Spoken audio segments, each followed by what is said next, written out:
You're listening to the Andy Beshear Podcast. Our guest is Colorado Governor Jared Polis, a successful businessman, a great governor, and a guy who has an incredible shoe game. Jared, welcome to the podcast. Andy, it's a pleasure to be here, and welcome to the great state of Colorado. We're so thrilled to have you here and welcome you to our beautiful state. We're shooting this on location in your state. Tell me your favorite things about Colorado. You know, Colorado is an amazing state. We're known for our beautiful outdoor and wild areas. Of course, world-class skiing and snowboarding, hiking, fishing, biking, you name it. And I think that's really what most Coloradans identify with. It certainly is what I identify with, and I'm proud to call Colorado home.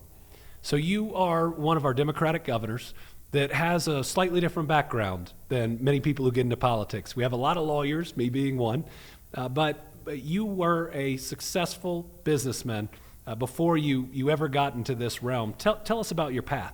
Sure. Well, I was an entrepreneur, started several companies, some that people might know, proflowers.com, a large internet flower company. I've spent some money on that one. It's great. I'm sure your wife appreciates it. BlueMountain.com. My first company I actually started when I was in college was an internet access provider back in the 90s, American Information Systems. So really enjoyed entrepreneurship. I co-founded Techstars, an accelerator for the next generation of startups. So really enjoy early stage startup work. And when the opportunity came to run for Congress, because the person who represented my district, a fellow person by the name of Mark Udall, left to run for Senate, I just sold the company, and I said, do I want to go full-time into public service? That was 2008, and went full-time and served 10 years in Congress, was honored to do that, and then now have the opportunity to serve as governor of Colorado. Was there a moment that you decided that Congress or public service was something that was important? What was that inflection point? I would say growing up, I always knew I wanted to give back in some way, and I was certainly raised that way, and I interned in politics when I was young. I never was like, oh, I gotta run for Congress or governor, run for something someday. I thought maybe I'd be, on different committees like the kind you and I appoint as governors. I mean, I knew I'd be involved and civically active.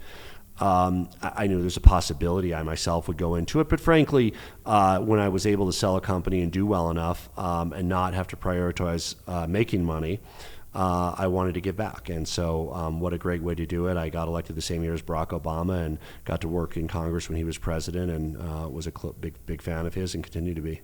Tell us about the passage of the Affordable Care Act, because I got to watch my dad as governor implement it, and then I got to defend it. Along with Javier Becerra as the two frontline named defendants. Yeah, so it was really interesting. Of course, you never want to know the sausage making, right? That's what they say about lawmaking. But I was there. It was my freshman term. We met as an entire caucus, went through every part of the bill.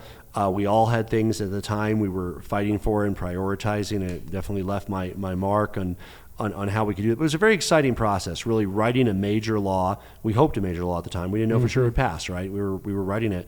Always keeping in mind how this could bring down insurance costs for Americans, reduce the number of uninsured Americans. It accomplished some of that. I don't think it lived up to its full promise, but the fact that Republicans hate it but can't seem to figure out how to get rid of it shows how enduring it is and how it's really a key part of the social safety net. And I mean, just common sense things like you can stay on your parents' health care policy if you're 26. I mean, can you imagine 23, 24, 25-year-olds being thrown off their parents' health care without Affordable Care Act, with no pricing discrimination because of pre-existing conditions? I mean, people forget that people with pre-existing conditions couldn't get health care not that long ago. If you didn't get it through a big employer that you worked for, you're basically unable to buy it on your own. I mean, so you were forced, you had a pre-existing, you either had to work for a big company or you were poor and on Medicaid. You couldn't be an entrepreneur, you couldn't start your own business, couldn't work for a small company. All those doors are open now for everybody. Including expanded Medicaid and the exchange, which in my state led to so many people getting coverage for the first time. We went from one of the highest uninsured rates to one of the lowest. So when you look at that, what I will call the big ugly bill right now, what are your feelings given that you worked so hard to expand health care? It's pretty brutal because it moves the wrong way on health care. Now, in the individual market, as you and I are having this discussion, there is still time where Congress could renew the tax credits. I hope they do. Absent that, our insurance office estimated rates will go up by 34% for many Wow. Coloradans. I don't think it's probably I don't know what your numbers are, but it's going to be across the Large. country. It's brutal. So we hope Congress acts. If they don't, we're going to do what we can as a state. But again, this was fundamentally created under the Affordable Care Act. We'll never be able to fill that gap. We'll do what we can and help. But this is why it's important to address this issue nationally. And I really hope that Congress acts to reauthorize the tax credits for the individual market. I think it's absolutely necessary, and for me, rescinding the parts of the bill that are especially going to hit rural health care. The idea that any of our people would have to drive several hours just to get the care they need is also going to hit our workforce and productivity.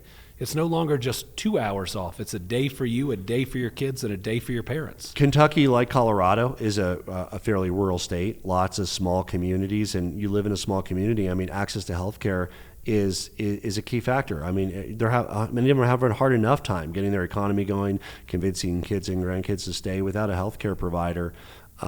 Frankly, it's worse than just loss of health care. It frankly can spell the end of many of these communities. You've got and what the big bad bill or HR1 or whatever you call it does is particularly devastating to rural health care providers and families. How do you think we depoliticize the issues that matter most to people? Because you and I, as governor, our job's to get results, to create more jobs, to make healthcare more accessible, to have better roads and bridges, public schools, and for people to feel safer. How do you think we take the politics out of that? Because I think that's when we achieve. You know, it's definitely easier as governor than it was in Congress. As governor, what you said is exactly right. I mean, people want good roads, good schools, affordable living and housing. I mean, these are not things Republicans want and Democrats don't want. Democrats want, Republicans don't want. They want safe communities. It's what essentially almost everybody wants, and we're in a position to deliver and work with Republicans and Democrats to do that.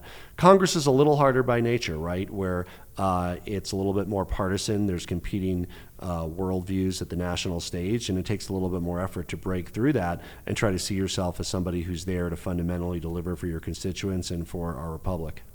One thing we always ask on this podcast is the why, is the what drives you, and what's that value system, that core belief that helps you approach the toughest of issues. So when you're faced with something, what's your why? Well, you know, for me, it's really about making a positive difference, right? I've been fortunate. I've done well in business. I have a great family, good health, and I want to make life better for other people. And that's why I'm doing this work and have been so dedicated to try to improve the quality of life for my fellow Americans. Tell me about the decision to run for governor. You're in Congress. You're fairly senior. That means you get your choice of committees, but you choose to come back home full time and serve your people. You know, I again wasn't part of some master plan. We had a term limited governor, John Hickenlooper. He's now our senator. And really said, what do I want to accomplish? And I really, with me, it was about leading with what I wanted to do. And when I was thinking about running for governor, I said, why would I run for governor? I want to do universal preschool and kindergarten, and I believe those wouldn't have happened if I hadn't run for governor and won. We got them done. To put Colorado on a pathway to 100% renewable energy to 2040. We have that in place. We're pursuing that. We're going to be at 80% by 2030, saving people money in healthcare. So these are things that really led me to say, look, you know, if I don't do this, the state I care so much about won't be able to get these things done. So I have an opportunity here to be a catalyst and help get them done. So you're a Democratic governor, like I am, and we're coming off an election in 2024 that while Democratic governors didn't lose any seats, and we're all proud of that, the party didn't fare really well.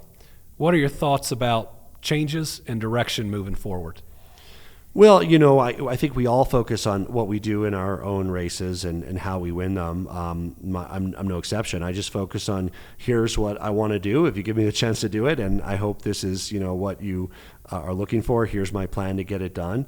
And then I deliver, and that's why I won re-election by record margins, by about almost 20 points. That must be nice. I carried rural counties that Democrats hadn't carried in decades. And again, the why is simple. You say what you're going to do. I think politics is simple. You say what you're going to do, and you do it.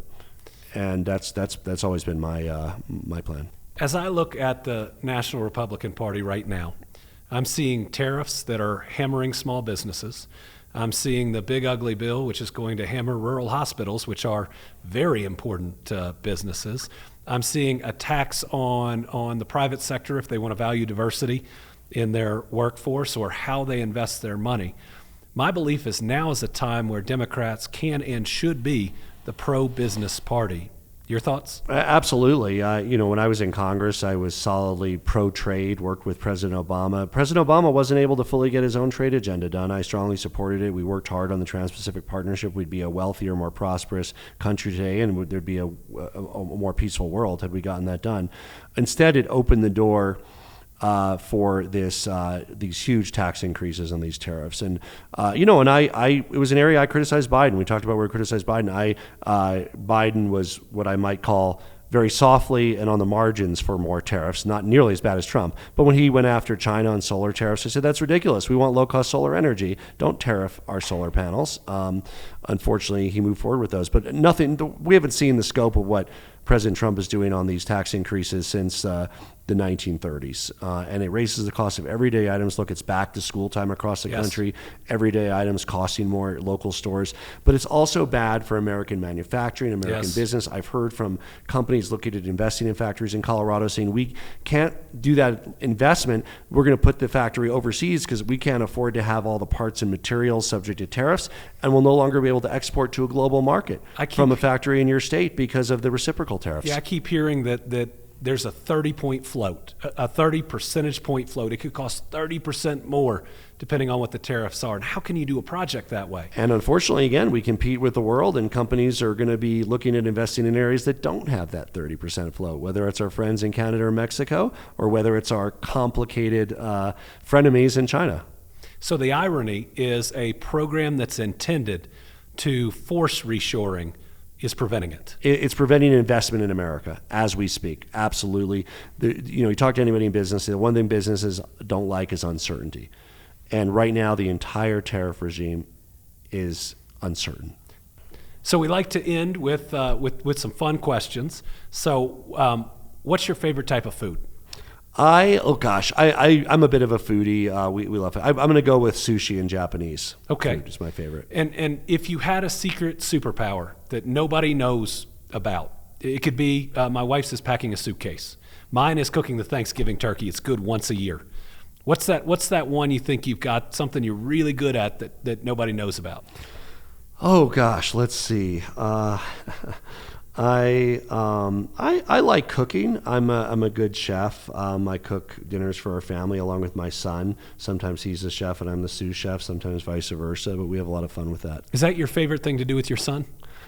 I'd say it's something that we can do in common that we both like. Yeah, it's fun because as my husband and our daughter say, we are always yelling and fighting as we cook, and he's telling me how to cook, or I'm telling him how to cook. Mostly him telling me, but that's fun. It's fun. It's a good constructive fun. So we love that. Favorite thing to do as a whole family?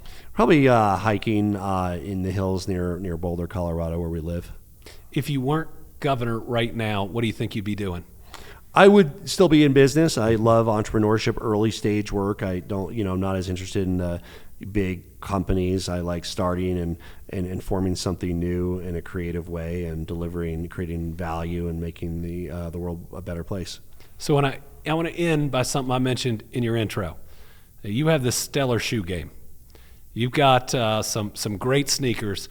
What got you into it, and what's really exciting when you find that new pair? What's that feeling, or how do you go about it? So I guess what became part of my brand is that yes, I wear sneakers all the time. So it wasn't something deliberate. I had never really worn anything but sneakers. I mean, in business, I was in tech. I never wore, maybe to a wedding, I had one pair of leather shoes, but I wore sneakers every day, whether I was, meeting with venture capitalists or selling. So I didn't change it when I ran for governor, and I kind of became known for wearing blue sneakers in particular, but I have Colorado branded sneakers. Today I'm wearing, I think, my blue ones. But it wasn't something deliberate, then it sort of became part of my brand, and I wasn't about to put on something that was less comfortable just for a social convention. Now we have Governor Meyer, who's joined us from Delaware, recently elected, also into the shoe game. is it okay to now have company amongst Democratic governors? Absolutely. Let's up the shoe game among the governors. But I think you want your governors to be comfortable. You should try it, Andy, sometime too. So I've brought a shoe game to this podcast. Admittedly, I don't have them on right now, but I appreciate it, and you'll see me in them the next DGA we have right here in Colorado. Thanks for being on the podcast. Thank you. Pleasure to be on.